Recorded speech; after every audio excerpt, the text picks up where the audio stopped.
Hello friends, उम्मीद है कि आप सब बढ़िया होंगे। और बीपीएससी आज अपना आंसर की जारी किया है, प्रोविजनल आंसर की। तो उसमें से बहुत सारा मतलब 4-5 तो है जो कंट्रोवर्शियल है और जो कि चैलेंज हो सकता है, पोटेंशियली चैलेंज हो सकता है। और हम लोग ग्रुप में आप देखिए जाकर, जो टेलीग्राम ग्रुप है, उसमें मतलब इतना मैसेज आया है, इतना मैसेज आया है कि आप जाके चेक कीजिएगा। मतलब भरा पड़ा है मैसेज से ग्रुप में, एकदम 2 घंटे से ये डिस्कशन चल रहा है। तो इसी संदर्भ में हम लोगों ने सोचा कि जो हम लोग को लग रहा है कि कौन-सा पोटेंशियल कंट्रोवर्शियल क्वेश्चन्स है, जो चैलेंज होगा और हम लोग चैलेंज करेंगे भी, वो हम लोग डिस्कस कर देते हैं। देखिए, एक तो पहला क्वेश्चन तो एक तो ये है कि अटॉर्नी जनरल वाला क्वेश्चन जो है, अब इसमें डिफरेंट इंटरप्रिटेशन पे डिपेंड करता है कि ये क्वेश्चन कहना क्या चाह रहा है। अब देखिए, अब अच्छा ये तो क्लियर हो गया कि ये 3 आंसर इसका नहीं होगा। ये तो क्लियर है कि ये 3 आंसर इसका नहीं होगा। अब हम लोग पढ़ते हैं, जो बेयर एक्ट है वो पढ़ते हैं। It shall be duty of attorney general to give advice to the government of India. Bharat सरकार को एडवाइस देगा upon such a legal matter. ठीक है, यहाँ तक तो चलिए क्लियर है। उसके बाद देखते हैं, to perform such other duties. अब ये कैच वर्ड है, to perform such other duties, ये कैच वर्ड है। Of a legal character, of a legal character, as many from time to time be referred or assigned to him by the president. अब यहाँ से देखिए catch, अब जो next line, आप जो लोग ये कह रहे हैं कि पेपर बहुत आसान था, उनके लिए मैं ये बताना चाहता हूँ कि आप देखिए कितना घुस करके क्वेश्चन पूछ रहा है। मतलब आप देखिए कि अब ऐसा देखा जाए तो ये क्वेश्चन गलत नहीं है जो पूछा है बीपीएससी ने। अब कितना कंसेप्चुअल क्लियरिटी और कितना डीप अंदर लेके जा रहा है कि देखिए यहाँ से कि to perform such other duties of a legal character as may from time to time, as may from time to time be referred or assigned to him by the president. मतलब अगर प्रेसिडेंट चाहे तो वो legal advice ले सकता है attorney general से, ये कहने का मतलब हुआ इसका। तो अब एज सच लीगल एडवाइजर तो नहीं होता है प्रेसिडेंट का, क्योंकि वो फिर आर्टिकल 143 से सुप्रीम कोर्ट के पास उसका जुरिडिक्शन होता है। लेकिन अगर प्रेसिडेंट चाहे कि अगर वो एडवाइस लेना चाहे इससे अटॉर्नी जनरल से, तो वो ले सकता है। अब हम लोग इसको दूसरे तरीके से देखते हैं। देखिए, ये तो गलत हो गया, ये भी ऑप्शन गलत है। अब बचा जिसमें कंट्रोवर्सी है कि it is the whole time counsel. देखिए, होल टाइम काउंसिल नहीं होता है। जो एडवोकेट जनरल होता है और अटॉर्नी जनरल जो होता है, वो अपना भी लीगल प्रैक्टिस करता है, तो होल टाइम नहीं है। अब इस टाइप का आंसर में क्या होता है कि बेस्ट पोटेंशियल आंसर चूज़ करना होता है, तो इसका आंसर ए होगा। ये वाला क्लियर है। हम लोग नेक्स्ट क्वेश्चन देखते हैं। देखिए, अब यहाँ पे एक कैच है, ये वाला क्वेश्चन जो है कि who got the opportunity to become the professor of India, मतलब इंडियन फिलॉसफी वाला जो है, यूनिवर्सिटी ऑफ कैलिफोर्निया, जिसका आंसर बीपीएससी ने लाला हरदयाल दिया है। तो बेसिकली यूनिवर्सिटी ऑफ कैलिफोर्निया में वो थे नहीं, वो थे कहाँ? तो स्टैनफोर्ड यूनिवर्सिटी में थे। ये इसका प्रूफ रहा। हम लोग प्रूफ के साथ बात करें तो ये रहा इसका प्रूफ कि स्टैनफोर्ड यूनिवर्सिटी में थे। अब स्टैनफोर्ड यूनिवर्सिटी जो है वो है कैलिफोर्निया में। तो अब कैलिफोर्निया जगह का नाम है, वहाँ का यूनिवर्सिटी ये है। ऐसा यूनिवर्सिटी ऑफ कैलिफोर्निया के थे ये नहीं। तो ये पोटेंशियल क्वेश्चन है जो कि चैलेंज हो सकता है और डिलीट हो सकता है, क्योंकि जिस यूनिवर्सिटी में वो थे ही नहीं प्रोफेसर, अब उसका नाम पूछा। अब यहाँ पे यूनिवर्सिटी ही गलत दे रखा है। अब जो ये यूनिवर्सिटी ऑफ कैलिफोर्निया दे रखा है, ये खुद में ये गलत है। तो ये क्वेश्चन चैलेंज हो सकता है। और ये प्रोफेसर देखिए, अब यहाँ पे क्लियर लिखा है 1911 में लेक्चर थे वो इंडियन फिलॉसफी पे, लेकिन किसमें थे वो? स्टैनफोर्ड यूनिवर्सिटी में। जो क्वेश्चन पूछा गया है कि इंडियन फिलॉसफी पर प्रोफेसर थे 1911 में, वो बेसिकली स्टैनफोर्ड यूनिवर्सिटी में थे। यूनिवर्सिटी ऑफ कैलिफोर्निया में नहीं थे। अब ये यूनिवर्सिटी कैलिफोर्निया में है, वो एक अलग बात है। नेक्स्ट देखते हैं हम लोग। तो ये भी मान के चलिए कि अब जो क्वेश्चन है वो प्रोबेबल है कि डिलीट होना चाहिए क्वेश्चन, क्योंकि अब गलत यूनिवर्सिटी का नाम पूछ करके तो आप क्वेश्चन पूछिएगा नहीं। अब हम लोग आगे देखते हैं। देखिए, नेक्स्ट क्वेश्चन क्या है कि ये नालंदा यूनिवर्सिटी वाला क्वेश्चन है कि नालंदा यूनिवर्सिटी रीएस्टैब्लिश कब हुआ था? रीएस्टैब्लिश कब हुआ था? तो नालंदा यूनिवर्सिटी की जब आप वेबसाइट पे जाइएगा तो नालंदा यूनिवर्सिटी खुद कह रहा है कि 2010 में बना था वो। 2010 में बना था और ऑप्शन में 2010 है कहीं नहीं। आप देखिएगा ऑप्शन, जो भी ऑप्शन इसका है, तो इसमें 2010 कहीं नहीं है, कहीं नहीं है ऑप्शन। अब बीपीएससी 2014 माना है। 14 मानने के पीछे कारण ये है कि 14 से क्लास स्टार्ट हुआ था। नालंदा यूनिवर्सिटी में जो क्लास है वो 2014 से स्टार्ट हुआ था। तो इस कारण से बीपीएससी 2014 मानी है। और अब यहाँ पे एक प्रश्न और उठ रहा था, जो बच्चा डिस्कस कर रहा था सब लोग, कि यहाँ पे रीएस्टैब्लिश का बात कर रहा है।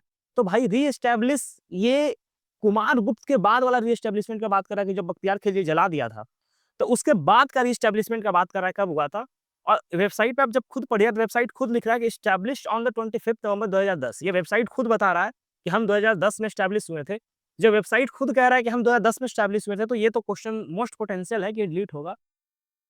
आगे हम लोग देखते हैं नेक्स्ट क्वेश्चन कि how many bronze medals were won by Bihar, मतलब बिहार के द्वारा 38वां जूनियर एथलेटिक चैंपियनशिप जो जो हुआ था उसमें कितना जीता गया है। तो सबसे पहले तो यहाँ पे 2025 दे रखा है क्वेश्चन में, फर्स्ट जो इनकरेक्टनेस है। दूसरा है कि जो बिहार है वो 6 स्वर्ण, 4 रजत और 1 कांस्य जीता है, ठीक। और यहाँ पे अगर आप ऑप्शन देखिएगा तो ये ऑप्शन यहाँ पे आपसे पूछ रहा है कि ब्रॉन्ज मेडल कितना जीता गया है बिहार के द्वारा। ब्रॉन्ज मेडल कितना जीता गया है बिहार के द्वारा, और आप जब यहाँ देखते हैं जो न्यूज़ है उसमें कहीं नहीं मेंशन है कि बिहार जो है 5 ब्रॉन्ज मेडल जीता है, जो बीपीएससी के द्वारा आंसर दिया गया है यहाँ 5। तो आप मान के चलिए कि ये क्वेश्चन भी मोस्ट पोटेंशियल है कि जो डिलीट होना चाहिए और डिलीट होगा। अच्छा, जो भी क्वेश्चन वो डिस्कस कर रहे हैं, तो आप मान के चलिए कि वो हम भी चैलेंज करेंगे। आप इस बात के लिए बेफ़िक्र रहिए, हम लोग डिस्कस तभी कर रहे हैं, जब हम खुद चैलेंज करेंगे। और हम लोग जो भी इसका प्राइस है दो ₹250 बीपीएससी रखा है, आइडियली रखना नहीं चाहिए, क्योंकि गलती भी तुम कर रहे हो, पैसे भी तुम हमसे ले रहे हो, तो वो तो इलॉजिकल बात हो गया। ख़ैर, लेकिन जो भी है, हम खुद चैलेंज करेंगे इसको, आप मान के चलिए। अब एक देखिए एनएफएसएस वाला डेटा था, उसमें पूछा है स्टेट्स, ठीक? तो आइडियली तो इसका आंसर हिमाचल प्रदेश होना चाहिए। क्योंकि जब आप स्टेट पूछ रहे हैं और जब एनएचएफएस का डेटा देखिएगा तो उसमें क्लियरली मेंशन है स्टेट्स स्टेट्स और यूटीज़, क्लियरली मेंशन है, दोनों अलग-अलग मेंशन है। और आप जब स्टेट पूछ रहे हैं तो स्टेट और यूटी दोनों डिफरेंट अलग-अलग होता है, दोनों एकदम डिफरेंट एंटिटी है, दोनों का एडमिनिस्ट्रेशन अलग होता है, स्टेट का अलग होता है। तो अगर आप जिस हिसाब से जब प्रेसिडेंट का इतना बेहतरीन क्वेश्चन जब बीपीएससी सेट कर सकता है अंदर घुस के लीगली, तो उस हिसाब से अगर हम लोग लीगली इस क्वेश्चन को देखें, तो ये तो वैसे ही गलत है। क्योंकि अगर आप प्रेसिडेंट वाला क्वेश्चन उस लेवल पे जाके पूछ रहे हो, कांसेप्चुअल क्लैरिटी देख रहे हो, तो आप मान के चलो कि आपको स्टेट और यूटी के अगर क्वेश्चन सेटर को इतना तो पता होना चाहिए कि स्टेट और यूटी में डिफरेंस तो बहुत होता है। तो मोर देन 1 तो कभी आंसर इसका नहीं होगा। ये आंसर तो इसका मान लिया कि चांस बहुत कम ही है होने का।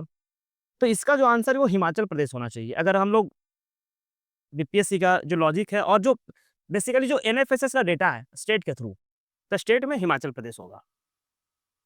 अब ये क्वेश्चन बहुत ही मतलब सबसे ज़्यादा कंट्रोवर्शियल क्वेश्चन ये है क्योंकि इसमें डिफरेंट डिफरेंट इंटरप्रिटेशन का बात है। पहला ऑप्शन तो सही है, ये हम सबको पता है कि पहला ऑप्शन चलिए सही है, the interest of the general public is safeguarded, ठीक है। उसके बाद जो दूसरा ऑप्शन है the prevailing social values is also needs are not barred. अब ये जो है अगर आप अब देखिए क्वेश्चन आप पढ़िएगा अच्छे से कि the constitution of India provides for reasonable restrictions on the fundamental rights. चलिए यहाँ तक तो बहुत सिंपल है, क्वेश्चन सबको समझ में आ रहा है। बट जो नेक्स्ट पार्ट है, but reasonableness must keep in the mind that जो रीजनेबलनेस है वो किस चीज को माइंड में रख के क्या बनाया गया है फिर रखा जाएगा। तो चलिए पहला तो ठीक है जनरल पब्लिक, ये ठीक है, लेकिन दूसरा आप देखिएगा तो prevailing social values and social needs. Different different जो सुप्रीम कोर्ट का जजमेंट है उसमें साफ क्लियरली मेंशन है कि जो सोशल वैल्यूज और सोशल नीड्स है उस उसको भी देख करके जो रीजनेबलनेस है बनाया गया है। जो फंडामेंटल राइट्स में जो रीजनेबल रिस्ट्रिक्शंस डाला गया है उसके लिए। तो इसका आंसर जो बीपीएससी है वो ओनली 1 करेक्ट दिया है। लेकिन इसका जो आंसर है आइडियली होना चाहिए 1 एंड 2। इसका आंसर ये होना चाहिए। तो हम लोग भी इसे चैलेंज करेंगे। जो क्वेश्चंस मैंने इसमें डाला है, आप मान के चलिए कि हम लोग भी को चैलेंज करेंगे। और अगर आपको लग रहा है कि कोई और क्वेश्चन जो है जो चैलेंज होना चाहिए, जो शायद हम लोग का ध्यान उस पे नहीं गया है और आपको लग रहा है कि नहीं, नहीं ये भी गलत है, तो आप कमेंट कीजिए उस क्वेश्चन को, अपना प्रूफ दीजिए उस क्वेश्चन में। हम लोग कोशिश करेंगे कि अगर वो वैलिड होगा तो हम लोग उस क्वेश्चंस को भी चैलेंज करेंगे। और आप कमेंट में ज़रूर क्वेश्चन डालिए और जो प्रूफ होगा वो हम लोग को टेलीग्राम पे आप भेजिए। हम लोग उसको रिव्यू करेंगे, देखेंगे और फिर उसको जो भी प्रोसीजर होगा हम लोग आगे उसको फॉलो करेंगे। तो इतना ही क्वेश्चन हम लोग को लगा जो कंट्रोवर्शियल था और मान के चलिए कि जिस हिसाब से बीपीएससी आंसर की दिया है, तो हाई प्रोबेबिलिटी है कि कट ऑफ 1-2 नंबर अब नीचे ही जाएगा। हम लोग जैसे कट ऑफ जो प्रेडिक्शन हम लोग का था वो 85-86 के अराउंड जनरल का था। तो 1-2 नंबर कम ही मान के चल देगा जिस हिसाब से आंसर एक फेर-बदल किया गया है। जैसे एक आंसर है वायरस वाला जिसमें कि पैरासिटिक और इंडो पैरासिटिज्म वाला जो आंसर है, अब उसको बहुत ही डीपली घुस करके पूछा गया है। उसमें बेसिकली पैरासिटिक ही होता है, इंडो पैरासिटिज्म होता नहीं है। तो इस ये सब कारण से क्या है ना कि जो आंसर है, उसमें थोड़ा फेर-बदल हुआ है। तो आप मान के चलिए कि 1-2 नंबर कट ऑफ और जाएगा और ये जो 4, 5, 6 क्वेश्चन्स अभी हम लोगों ने डिस्कस किया, ये मोस्ट कंट्रोवर्शियल क्वेश्चन्स है।